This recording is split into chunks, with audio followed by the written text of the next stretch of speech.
2 minute Shri Ram जय राम का धुन बोले। श्री राम जय राम, श्री राम जय राम, राम श्री राम जय राम, राम श्री राम जय राम, जय राम श्री राम जय राम, जय जय राम श्री राम जय राम, बोल राजा रामचंद्र भगवान जी महाराज की, दान बाबू की जय, रामा पीर भगवान की। नीरू बापू अभिराम दास बापू के प्रेमी, जब भी बापू आते हैं याद करते हैं, और रामदास जी तो यहाँ आते जाते रहते हैं। ये संत की भूमि है और इसके कई जगह आश्रम है। संत सेवा गौ सेवा करते हैं और भगवान इतिहास में रामा पीर जी महाराज का पीर के नाम से विख्यात हैं। योगी भी कहा गया है उनको, पीर भी कहा गया है। राजस्थान में इनका बहुत जगह जगह बड़े बड़े आश्रम हैं। हमारा भी राजस्थान में भरतपुर में है, उस क्षेत्र में कई जगह रामा पीर जी को मानते हैं, सेवा करते हैं। अपने गुजरात में कहने की बात यह है, राम नाम की लूट है, लूट सके सो लूट, अंत गांव पछताएगा जब जीवन जाएंगे छूट। भगवान का स्मरण करके, प्रभु का स्मरण करके जीवन जाए, जाना तो सबको है। ऐसा कोई अमर होके आया नहीं है। ब्रह्मा जी का विधान है, परमात्मा का विधान है, सबको ही जाना पड़ेगा, लेकिन स्मरण करके जाओ। भगवान का स्मरण करेगा, आया है सो जाएगा, राजा रंक फकीर, कोई सिंहासन चढ़ चले, कोई बधे जंजी। जाना सबको है, लेकिन कुछ कर्म करके जाओ। देखो संत सब है, लेकिन एक कहावत है, संत संत सब एक है, जस पोस्ता का खेत, कोई कुदरती लाल है, कोई श्वेत का खेत। कोई ऐसा संत है जिसके पीछे हजारों लोग दौड़ रहे हैं, कोई ऐसा संत है जो ठोकरें खा रहा है। वही राम मंत्र है, वही जो जप करके, परमात्मा का जप करके, स्मरण करके, भजन करके, जैसे गुजरात में बोलते हैं, गली परी मैदान में सब खेलन को जाए, नहीं किसी के बाप की जीते तो नहीं जाए। जो दौड़ में आगे पहुंच जाए, जो दौड़ में पहुंच जाए, इनाम ले ले, तो फर्स्ट सेकंड को इनाम मिलता है, सबको इनाम नहीं मिलता है। उसी तरह जो भक्ति करके, जैसे दान बापू, उनके और भी संत महात्मा भजन करके, पूजन करके, पाठ करके, कपड़े से ही संत नहीं होता, भजन से संत होता। भजन के प्रताप से देखो, भजन प्रताप कहीं भी देखो, चाहे नौकरी धंधा करके देखो, जो मेहनत करेगा वही प्राप्त करेगा। जो पड़े रहेगा इधर जैसे तो क्या करेगा भाई। उसी तरह साधु संतों में भी जो जल्दी अभ्यास करेगा, जल्दी जागेगा, जल्दी पाएगा। तो संतों के लिए लिखा है, दरी परी मैदान में सबको जीतन जाए, नहीं किसी के बाप की जीते सो ले। तो भजन भी करके, जो भजन की जप करके आगे बढ़ गया, उसको सुल्तान है, बलवान है। राक्षसों में देखो, जो तपस्या करके, तप कर करके और वरदान प्राप्त कर लिया, तो इंद्र कुबेर सब पूरे देवताओं के वो गद्दी पर इंद्रासन में बैठ गया। फिर उसको जाना पड़ता है, क्यों? कि अत्याचार ज्यादा दिन नहीं चलेगा, जो अत्याचार करके ज्यादा दिन नहीं चलेगा। इसलिए सत्कर्म करो, अनुकरण करो, सत्कर्म करो, परमात्मा का नाम स्मरण करो। जब स्मरण करोगे तो अच्छी बुद्धि आएगी। पालन करो, सबको मानो, भजन कराओ, यज्ञ करो, यज्ञ कराओ। अपने लोग सूर और असुर, असुर जो है विद्या प्राप्त करके, वरदान प्राप्त करके वो दूसरे को दुख देता है, और महापुरुष क्या करता है, यज्ञ करता है, कहीं भंडारा कर रहा है, कहीं खिला रहा है, या कहीं शादी विवाह करा रहा है, कहीं कुछ कर रहा है। ये सत्कर्म के लक्षण हैं। इसलिए रामापीर भगवान कई दिनों से पूजन हो रहा है। नीरू बापू इस कलयुग में भक्ति के प्रति उनकी भावना, साधु छोटा हो चाहे बड़ा, सबके प्रति प्रेम भावना। और एक बात देखिए, कहा है हमारे संतों में, राम भरोसे जो रहे पर्वत पर हरियाए, सर्वो सूखा जो पड़े तबो न निष्फल जाए। जो भगवान के भरोसे, प्रभु के भरोसे, ईश्वर के भरोसे सब कार्य कर रहे हैं इस कलिकाल में, भगवान की भक्ति सबके बस की बात नहीं है। नर सहस्त्र सुनहु पुरारी, कोई एक होए नियम व्रतधारी। कई हजारों में संत होता है और लाखों में जोगी होता है। तो सबका बहुत टाइम न लेते हुए बोलो दान बापा की, रामापीर भगवान की, नीरू बापू की जय जय। श्री सीताराम संत भगवान की जय।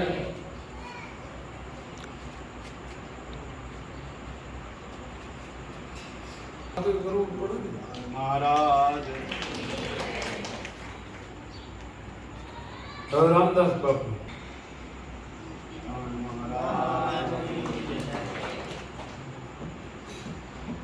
બધા સંતો જય।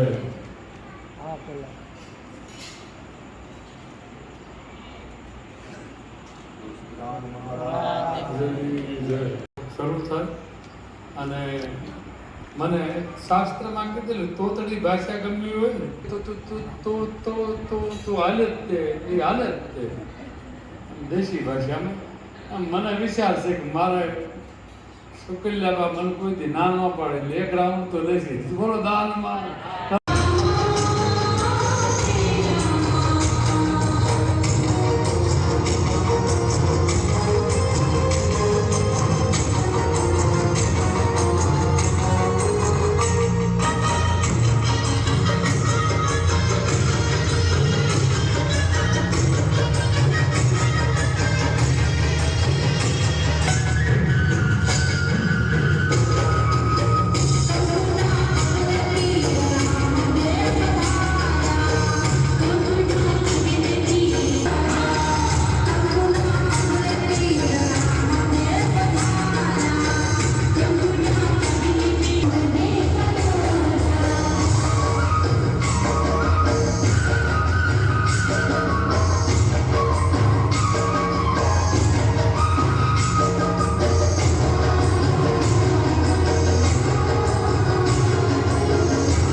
रामदेव जी महाराज की जय, दान महाराज की जय, आपा की जय, विघ्नानाथ की जय, जयनाथ बापा की जय, जय जय सीताराम। ओम नमः पार्वती पते श्री राम जय राम जय जय राम श्री राम जय जय जय हनुमान गोसाई जय जय कृपा करो गुरुदेव की नाई कृपा करो श्री राम जय जय राम श्री राम बोले द्वारकाधीश की जय। આજે આપણે 11 રામદેવજી મહારાજનું નોરતું એની અંદર અત્યારે આપણી સામે બેઠા જેમને કૌશિક બાપુને મને ખૂબ પ્રેમ અને ભાવના ભક્તિમાં બળ મળ્યું એવા તપસી બાપુનો આશ્રમ અને પાછળના આશ્રમના બે આશ્રમનું જેને આગળ મહત્પદ છે એવા સુકુલ્યાબાને મારા પ્રણામ। તેમજ હમણાં બધા સંતો ગયા અયોધ્યાના અને આમ ભાવનગર બધું ભેગું હતું મંડળ। ત્યાર પછી તમે આવ્યા પહેલા તે બજારોમાં લગભગ 10 ગાડીઓ લઈને મળવા આવ્યા હતા એવા આમ તો એને બધા ભુવાસ નહીં કે નામ તો મને નથી આવડતું, નાના બાપુ કંઈક એવું નામ છે પણ એ પોતે અત્યારે આવ્યા હતા। બહુ નામ એનું પ્રખ્યાત છે અને ખૂબ જાણીતું છે એવા એ પણ જે આગળની ગયા આપણી વચ્ચેથી। સાથોસાથ આજે આપણે વધારે રામદેવજીના જન્મ વિશે કાંઈ નથી લઈ જવું, પરંપરા આપણી શું છે એનો એક દાખલો આપી મારી વાતને અહીંયા વિરામ આપું। આવતીકાલે અણકોટ છે અને અણકોટની પ્રસાદ દરેક વ્યક્તિ અહીંયા આવશે એને દેવામાં આવશે। કોઈ પણના ઘરે પાર્સલ વળતેથી માગવું નહીં। અહીંયા હશે અને આવતીકાલે અણકોટની પ્રસાદી દેવામાં આવશે। એટલે આવતીકાલે અણકોટ રાત્રિએ 8 વાગે પૂરાઈ જશે। 10 વાગ્યાનું જ્યારે ઇન્ટર આપણું પડે છે ત્યારે એની આરતી કરી વિસર્જન કરવામાં આવશે અને પછી પ્રસાદ તૈયારી કરી બધાને આપી દેવામાં આવશે। આવતીકાલનો ગરબાનો સમય 12 થી 12:15 કદાચ 12 પણ કોઈ વાતચીતમાં થોડો ફેરફાર થાય તો 12:15 થઈ જાય। પછી મેં રામાપીરના ગરબાનો વિરામ આપશું અને પછી વળતે દિવસે કેટલા વાગે બાપાનું સ્થાપન વિસર્જન થાય એ આપણે આવતીકાલે તમને કહીશું। જુવારાના જે આપણે પધરાવાના છે રામદેવળા પધરાવશું, કુમોકનનું શ્રી પડશે એ મારી ઈચ્છા એવી છે, મને લાગ્યું એવું મનથી કહું કે અમારા છોકરા હાથા જઈ અને દ્વારકાધીશના શરણે મેકી અને ગોમતીમાં પધરાયા છે। અમારી પહેલા દ્વારકા જઈ રહ્યા છે આ એ તો ગોમતી બધા ઉપરથી હોતા પણ એમાં મોટા ને જે નાના નાના સીધ જવા એટલે એ આપણે ચોખવટ કરવું અને જુવારા લઈને જવાનું છે એમાં તમારા બધાને અને બધી વ્યવસ્થા તમારી બધી રીતે થઈ ગઈ છે। મને યાદ આવે એટલે કહ્યું હતું કે આપણી પરંપરા જે હતી એ મને સવારમાં તો મારે એક વાત થઈ કે આપણી કઈ પરંપરા આમ ઘણો બા તો અમારે અત્રિ ઋષિને અનસોયા વખતનું આવ્યું. આપને કાન ખોલીને સાંભળજો, અમારા ગપ નથી. બારોટ જેમ ચોપડો વાંચે ને એમ હું બોલીશ. તમારી યાદ રહે વેઢા ગણજો, હવે યાદ રહે નહીં રાખવાનું, કેસેટમાં સાંભળી દેવાનું. અત્રિ ઋષિને અનસોયા એમાં નારદજીએ એમ કીધું કે લોઢાના શેણા કોઈ ઘટલે પથ્થરના શેણા પાણે દળીએ કે ખરું? ત્યારે કહ્યું મહાસતી હોય એ દળી દો. એટલે ને કહ્યું મહાસતી તો બ્રહ્માજીના ઘરે શ્રી સરસ્વતી કહેવાય, લક્ષ્મી કહેવાય, પાર્વતી કહેવાય. એટલે ને કીધું પણ આવું કઈ પાણાનો ઘંટલો હોય ને લોઢાના શેણા દળવા એ વાત સત્ય નથી. તમને હું એક મોટી શરા આપું અને ઘંટલે દળી દો, એ ગોળ ગોળ ફરી નીકળી જ જાય, એનો લોટ થાય જ નહીં. સત્ય વાત નથી.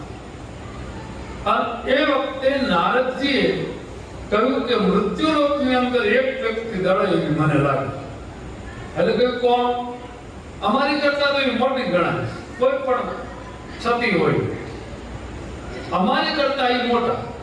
એમ ત્યારે કે આ લાવો શેણા. લોઢાના શેણા એ વખતમાં કઈ રીતે બનાવ્યા એ પાછું મન ન પૂછતા. નકર વળી પાછો તમે એ કહેશો કે કઈ ફેક્ટરી બનાવ્યા હતા. લોઢાના કટકા ને ગોળિયા કર્યા હોય તો સરસ રાખ્યા, પણ કર્યા એ મેં સાંભળ્યું. અને નારદજી આવીને અને અનસૂયાને કીધું કે દેવી તમે આ લોઢાના શેણા દળી દો. આપણો ઇતિહાસ કહું છું, યાદ રાખજો. આ વાર્તા નથી કહેતો. દાન બાપુ ક્યાંથી શરૂઆત થઈ? એ લોઢાના શેણા અનસૂયાએ કીધું કે નારદજી તમને કીધું કોણ? ત્યારે કે મને 3 દેવીઓમાં બસાડવા લાવો. ગંટલો માંડ્યો અને દળી દીધા અને લોટ કરી નાખી દીધો. જાઓ 3 દેવી કરવાનો રોટલો કરી. હવે લોઢાના પાવડરનો રોટલો થાય કોઈ દિવસ ન. અને નારદજી આવીને કીધું કોણ છોકરા દેખા કોઈ જણો ઉભો થઈ જાય. નારદજી આવીને કીધું કે તમે સતી આ દળી દીધું. દળી દીધું એટલે એને કીધું કે આ તો મહાસતી. એટલે એક પરીક્ષા બાકી. બ્રહ્મા વિષ્ણુ મહેશને તૈયાર કર્યા. આ તમે જોજો આજકાલના ભાઈઓની વાત કદાચ માનતા હોય ભાઈઓ તો સતયુગમાં હતું તો ખરું. એટલે તૈયાર કર્યા કે તમારે અમારું કીધું કરવું પડે. એટલે કે છે હું છે કે એક વાત છે. 3 દેવને વસને બાંધ્યા, અમારું કરવાનું બોલે કે મંજૂર. બ્રહ્મા વિષ્ણુ મહેશ જાઓ તમે મૃત્યુલોકમાં અનસૂયામાની પરીક્ષા લ્યો અને લગ્ન ભિક્ષા માંગો. હા નર વખત આપે છે જ નથી આપતા. ઇતિહાસ કેવું કુશોબાન આજો આને હાંડળે. અને તરત દેવીએ શંકર ભગવાને કીધું કે આ ઉબાળો ન કરાય.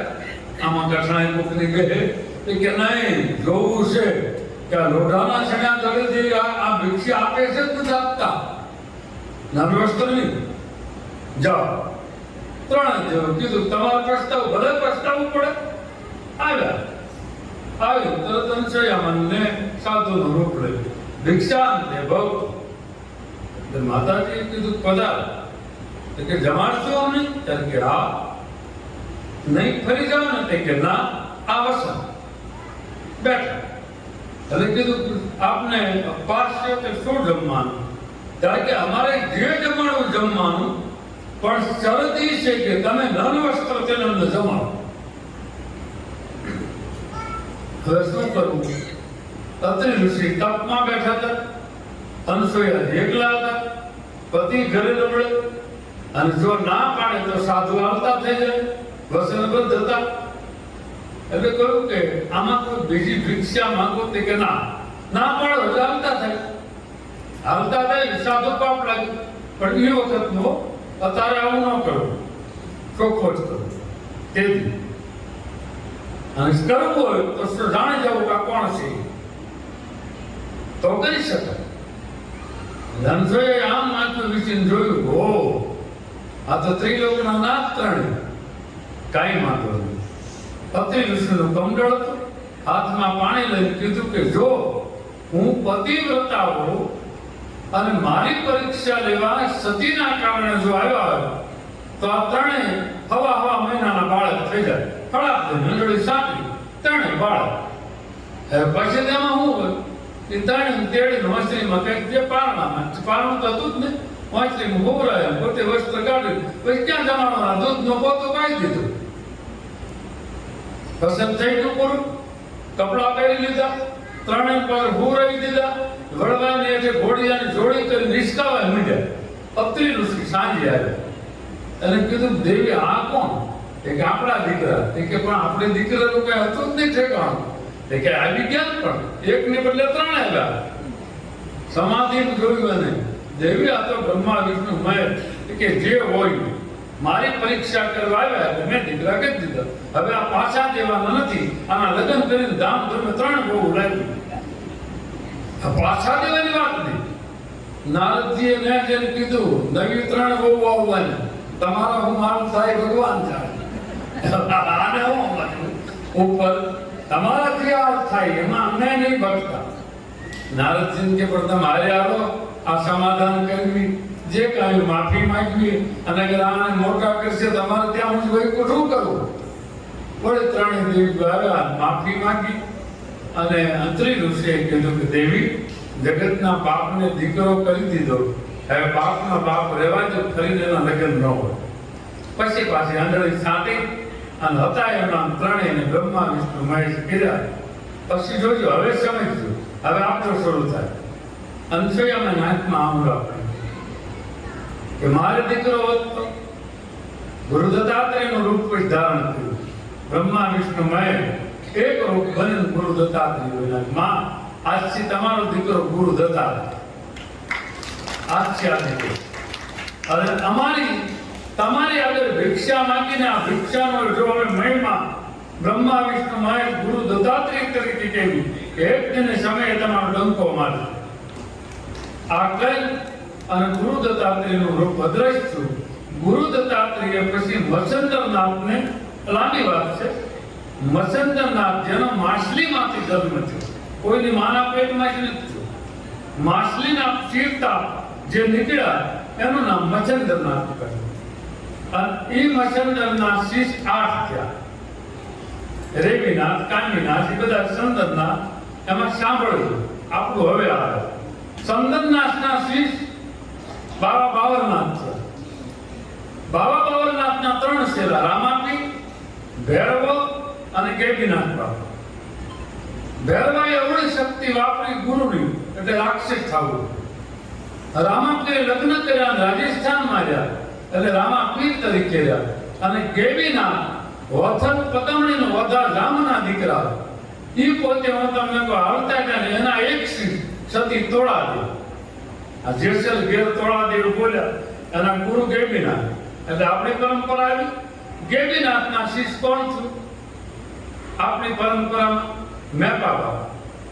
એ કેવા પ્રજાપતિ. મેપા બાપાના શિષ્ય કોણ થયું? રતા બાપા. એ કાઠી દરબાર. રતા બાપાના શિષ્ય કોણ થયું? જાદરા બાપા. એ આમ હારો જમાય પણ આમ વરેવા પર કાઠી દરબારમાં થાય. એના શિષ્ય એ થયા રતા બાપાના જાદરા બાપા. જાદરા બાપુના શિષ્ય દાન બાપુ થયા. દાન બાપુના 5 શિષ્ય. એના 5 શિષ્ય આપા ગીગા, વિશામણ બાપુ, ગોરખા બાપુ માંગણો એટલે ઈ, અને મૂળીમાં ભોળિયા અને આપણે માયો તલાવ. દાન બાપુના 5 શિષ્ય. છઠ્ઠા એને જીણા બાપુ કંઠી બાપુ. જીણા બાપુના દેવા બાપુ થયા. દેવા બાપુના દાદા બાપુ થયા. દાદા બાપુના ભાણા બાપુ થયા. ભાણા બાપુના મંગળો બાપુ થયા. મંગળો બાપુના વરકુ બાપુ થયા. અને વરકુ બાપુનો હું થયો અને મારો અહીંયા બેઠો. આ પરંપરા જેમ તમને સોંપડો વાંચી દીધો. તમારું ગુરુસ્થાન ક્યાં? તારા કપાળમાં. તમે પાછા ન પડી શકો. ગુરુસ્થાન હોય ને હજાર બંધ તો એક માળા કરો ને તો 1000 માળાનું પુણ્ય મળે. આપણે ઓછી કરવી પડે, કરનારા કરે. આ સમાધિમાં બેઠા નકર આપણે કયું તપ કર્યું? એવડું મોટું થઈ ગયું. તપ તો આ બધાનું છે. અનુસૂયામાના આંગણે કીધેલું કે આજથી માં તમારો રોટલાનો મહિમા વધારશું, એટલે આપણે બધી જગ્યાઓ સદાવટ શરૂ છે. નગ્ન ભિક્ષા માંગી હતી ને એનો ઘા આવે. એટલે આપ બધા જે ઉજળી પરંપરામાં બેઠા છો, પછી બધી જગ્યાઓ છે એના ફાટા કઈ પડતા જ હોય. હું નથી કહેતો મારી એક જ જગ્યામાં, બધી ઉજળી જગ્યાઓ છે એમાં છે. એટલે પરંપરાનું થળિયું જેના હાથમાં હોય ને તેને પીછડા ગમે એટલા ઝંઝવાળા કરે ને તો કાંઈ ન થાય. એટલે આપ બધા થળિયાના અધિકારી છો, પીછડાના કોઈ છે નહીં. અને નવું છે ને, હું તો ના પાડું કે તમને ભગવાન મળે તે ન મળે, પણ તમે ભગવાનને ન જોયા હોય તો કાંઈ નહીં. કોક સંતો સાધુ આવવાનો પ્રેમ જો તમારામાં આવી જાય તો આશીર્વાદ મળી જાય. બાકી ભગવાન તમને મળે ન મળે મારે કાંઈ જોવા નથી. એટલે સંતનો વિરોધ ન કરવો, સમજજો. ધર્મના સ્થાનનો વિરોધ ન કરવો. આપણે અનસૂયામાં ના બોધમાં આપવામાં આવ્યું. જ્યારે બોધ આપ્યો ને ત્યારે એટલે અમને કીધેલું ધર્મનો વિરોધ ન કરવો, સંતનો વિરોધ ન કરવો, ભક્તિનો વિરોધ ન કરવો, જ્ઞાનનો વિરોધ ન કરવો અને સરળતાથી જીવન જીવવું. આ 5 વસ્તુ અમારા ગુરુએ અમને આપેલી. થાય તો બેરખો ફેરવજો, નકર માનવનું કલ્યાણ થાય એવી સેવા કરજો. હરિ તમારી હારવાર રહેશે. આ કેટી નાથનું વસન. આ અમારી પરંપરા. જો હવે આપવું એમ તમારા તાકાત એમ આપો. અમને ખાનજી કઈ દેતા આવડતું જ નથી. ખાનજી કરે ને એ આપણે શંભુ મહારાજ કહેતા, ખબર છે ને કે ખાનજી કરી ખાનજી બાપનો હોય. એટલે ખાનજી કાંઈ ઉગાડા ભળાય. એટલે આપ બધા એમ બેઠા છો તો આવી પરંપરામાં રામદેવજી મહારાજનું નેરોકાણું, આ ગેબીનાથ વાણીપાલ, એ બધું રાજસ્થાનમાં પથરાણું. એટલે આપ બધા જ્યારે જાઓ છો ત્યારે મેં કીધું કે રસ્તામાં જેટલા એકનાથમાં મંદિર, શ્રીનાથજી, મીરાબાઈનું જન્મસ્થળ, ગબ્બરનો ગોખ, અંબાજી, જે બધું આવે એને બધે દર્શન કરજો. વાયમાં હજી કહું છું, હું નથી ગયો પણ તમે જાતા આવજો. અને પછી રામાપીરનું જ્યાં જન્મસ્થળ ઊંડું કાશ્મીર, એ પણ દર્શન કરતા આવજો. પૈસા આવે ને જાય, મોકો ન મળે. કઈ રીતે? યાત્રાનો પ્રવાસ મળે કદાચ પૈસા હોય, પણ આ તમે જેટલા ગ્રુપ હારે છો એ બધા ભેગા કેદી થશે એક બસમાં? હાલ એ મને કહો, તમે કાકા દાદામાં થઈ શકો અથવા એમાં કોઈ ખડી જાય, તો જુદી જુદી પ્રાંતના બધા. આપ બધા યાત્રાએ જ્યારે જાતા હો ત્યારે મનમાં એક જ રાખવાનું, હરી ઈચ્છા કરો. ગુરુની આજ્ઞા પાળો, ગુરુનું વચન પાળો. પણ ગુરુ એ રીતે હોય તો નકર ઓલી જૂની કહેવત નહીં, લાય તારી કંઠી લાય મારા 10 રૂપિયા, એમ જેવું થાય. એટલે આપણે કોઈ એવું કરે એવું નથી. એટલે અહીંયા આપણે સમય થઈ ગયો છે. જેટલા એ હોળ ચડાયેલું હોય એ બધા આરતીમાં આવી જાય. અહીંયા વિરામ આપી આવતીકાલે અણકોટના દર્શન માટે બધા આવજો. 12 થી હવા મારે પૂર્ણાહુતિ થાય છે, એટલે વિરામ પૂર્ણાહુતિ ન કહેવાય. એટલે આપ બધાને મારા જય સિયારામ, જય રામ મહારાજ.